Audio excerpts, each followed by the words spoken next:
United Urdu news میں آپ تمام کا خیر مقدم ہے۔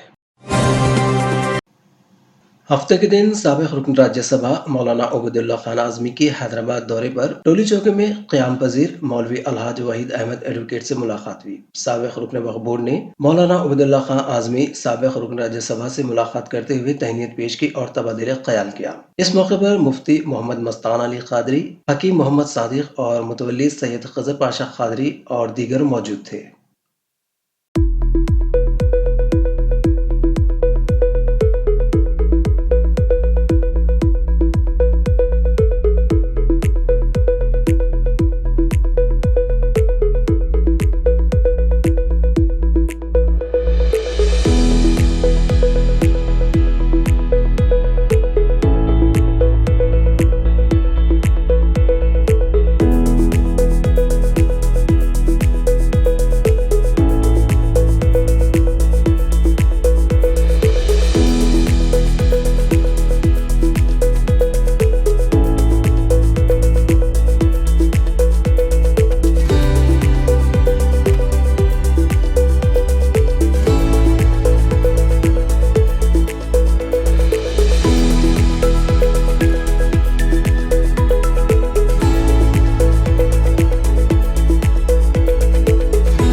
ہماری ہمت افزائی کے لیے اس چینل کو سبسکرائب کریے، ویڈیو کو لائک کریے اور شیئر کریے۔